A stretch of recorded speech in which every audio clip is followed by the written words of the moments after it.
ብዙዎች በውጭ ያሉና አዲስ አበባ ያሉ አንዳንዴ ታረቁ የሚሉን ሰዎች ሊታረቅ የሚፈልገውን ኃይል ወየውልህ ታርቀህ ደግሞ ይላሉ። የሚደራደረው አትደራደር ደግሞ ይላሉ። ፓርቲ የሌለበት ሀገር፣ ምርጫ የሌለበት ሀገር፣ ህገ መንግስት የሌለበት ሀገር፣ ወጣት የሌለበት ሀገር፣ ተስፋ የሌለበት ሀገር ተለጥፎ ለኢትዮጵያ ተስፋ ሊያመጣ የሚችል ሰው የለም። ከማን ነው የሚማረው? የእነሱን ዲሞክራሲ እንዳይል መንግስት አይታወቅ፣ ካቢኔ አይታወቅ፣ ፓርቲ አይታወቅ፣ ህገ መንግስት የለ፣ ምርጫ የለ። እዛ ተለጥፎ ስለ ምርጫ መጠየቅ አይገርምም? ግን ሰላማዊ ትግል ማድረግ ለሚፈልግ ሰው በሩ ክፍት ነው። የተገደበ ፓርቲ የለም። በኢህአደግ ዘመን ቢሆን ደርግ ከሆንክ ኢሰፓ ከሆንክ አትችልም፣ ኢህአፓ ከሆንክ አትችልም የሚል ህግ አለ። በእኛ እኮ የለም። ኢሰፓም ሁን ደርግ በሐሳብ ካልክ ክፍት ነው መድረኩ፣ ክልከላ የለም። የሚከለከል ፓርቲ የሚከለከል ሐሳብ የለም። የሐሳብ ፖለቲካ መድረኩ ክፍት ነው። ችግር የሆነው ሐሳብ ጠፋ፣ ሐሳብ ጠፋ።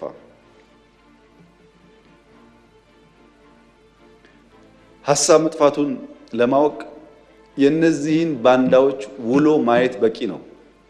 ሰው እኮ ከፍሬው ይታወቃል፣ ባይናገርም ከፍሬው ይታወቃል። ውሏቸውን ስታዩ ዛፍ በፍሬው እንደሚያስታውቀው ሁሉ እነሱ ያስታውቃሉ። ለምሳሌ ፓርቲ የሌለበት ሀገር፣ ምርጫ የሌለበት ሀገር፣ ህገ መንግስት የሌለበት ሀገር፣ ወጣት የሌለበት ሀገር፣ ተስፋ የሌለበት ሀገር ተለጥፎ ለኢትዮጵያ ተስፋ ሊያመጣ የሚችል ሰው የለም። ከማን ነው የሚማረው? የእነሱን ዲሞክራሲ እንዳይል መንግስት አይታወቅ፣ ካቢኔ አይታወቅ፣ ፓርቲ አይታወቅ፣ ህገ መንግስት የለ፣ ምርጫ የለ። እዛ ተለጥፎ ስለ ምርጫ መጠየቅ አይገርምም? ግን ምርጫ የሌለበት ተለጥፎ ስለ ምርጫ መጠየቅ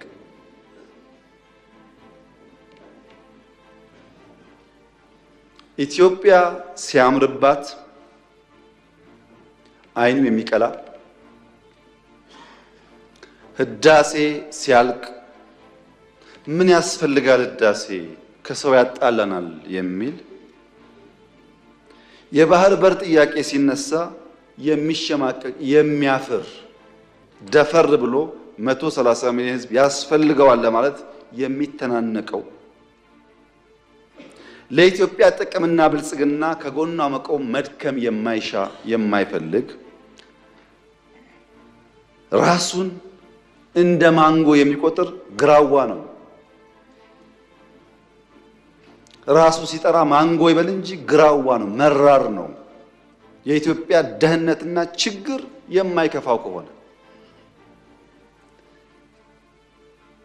የሚያሳዝነው ነገር ኢትዮጵያ ውስጥ ትናንት ገንጣይ አስገንጣይ የሚባሉ ስብስብ የነፃ አውጪ የሚባል ስብስብ ፓርቲ ለመባል የመጀመሪያው ፕሮግራሙ ላይ የሚጽፈው የኤርትራ ጥያቄ የቅኝ ግዛት ጥያቄ መሆኑን እቀበላለሁ ነበር የሚለው። ቲፒኤልኤፍ በለው ኦነግ በለው ምናምን በለው ዋና አጀንዳው የኤርትራ ጉዳይ የቅኝ ግዛት ጉዳይ ነው ካላለ የታገለ አይመስለውም። አሁንስ የዛሬዎቹ የባህር በር ጉዳይ እኛን አይመለከትም ካላሉ በስተቀር የታገለ አይመስላቸውም። አንድ ነው ፋሽኑ። ከታሪክ መማር ቢቻል ኖሮ በድፍን አፍሪካ የመሳሪያ አፈሙስ ይዘው መንግስታትን ተቃርነው ተዋግተው አሸንፈው ላሸነፉት ሀገር ልማትና ዲሞክራሲ ያመጣ አንድ ሀገር የለም። አንድ ታጥቆ ይመጣል፣ ታጥቆ ይመለሳል። ቅድም እንዳነሳሁት ኢህአዴግ 17 ዓመት ታግሎ መንግስት ከሆነ በኋላ ለ30 ዓመት ሰላም የነበረበትን ትግራይ ክልል እንኳን ከስንዴ እርዳታ መገላገል አልቻለም። በመሳሪያ የሚመጡ ሰዎች ብዙ ጊዜ ከመሳሪያ ያለፈ ነገር ማሰብ አይችሉም። ኢትዮጵያ ውስጥ ሰላማዊ የስልጣን ሽግግር ብቻ ነው የሚያስፈልገው። በሰላም ደግሞ መሄድ ትዕግስትና ጊዜ ይፈልጋል። ትዕግስትና ጊዜ ከሌለ አስቸጋሪ ነው። እኛ እንደ መንግስት ምን ተከተልን ያላችሁ እንደሆነ አንደኛ ችግር አለብኝ የሚል የትኛውም ኃይል ጋር መወያየት ነው። ለምሳሌ ሸኔ ጋር ተወያይተን ከፊል የሸኔ ኃይል በሰላም ገብቶ ስልጣን ላይ የሉ? አልተወያየንም?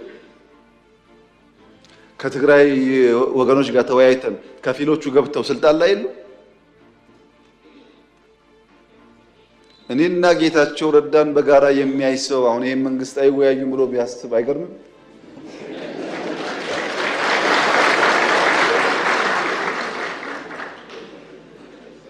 ሰው ሊስት ይችላል።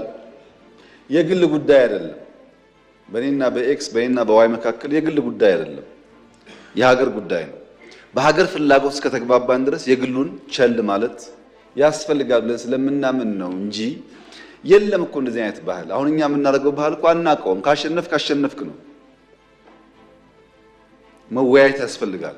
ሸኔዎቹ ጋስ የአማራውም ሸኔ የኦሮሚያውም ሸኔ የአማራውም ሸለቆ አባይ የኦሮሚያውም ሸለቆ አባይ ተወያይቶ የመጣውን ተቀብለናል።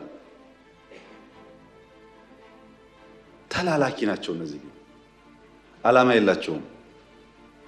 ታገልኩለት የሚሉትን ህዝብ እየገደሉ ልማት እያደናቀፉ ማዳበሪያ እንዲሄድ እያደረጉ ታገልኩልህ ማለት ምን ማለት እንደሆነ እናንተ አስቡት። እኛ አሁንም ክፍት ነው ለመወያየት።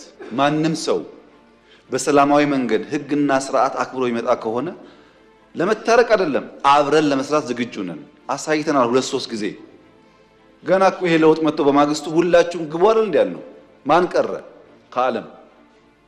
ሁሉም ገቡ እኮ። ከገቡት ውስጥ ልብ የገዙት እድሜያቸው የገባቸው ሰክነው እየሰሩ ነው።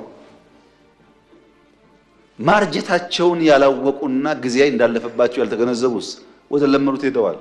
መላክ የለመደ መላክ ይችላል።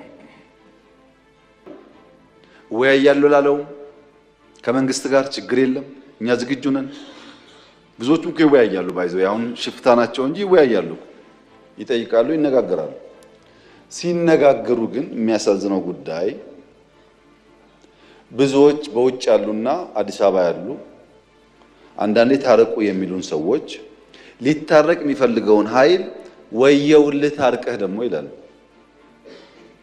የሚደራደረው አትደራደር ደግሞ ይላሉ። ለምን? በዚሁ አጀንዳ የመቆየት ፍላጎት ስላለ። በእኛ በኩል ስንጀምር ሁሉ ጋብዘናል። ኦነጉንም ግንቦት ሰባቱንም ኢህአፓ የሚባል ፓርቲ ከመጣው በእኛ ዘመን እኮ ነው። ኢህአፓ እኮ አይፈቀድለትም ኢትዮጵያ ውስጥ፣ እኛን የጋበዝ ነው። አሁንም ለሰላማዊ ትግል በራችን ክፍት ነው። ለምን? ካልተደመርን በስተቀር ኢትዮጵያውያን ካልተጋገዝን በቀር የኢትዮጵያን ችግር ባጠረ ጊዜ ልንፈታ አንችልም።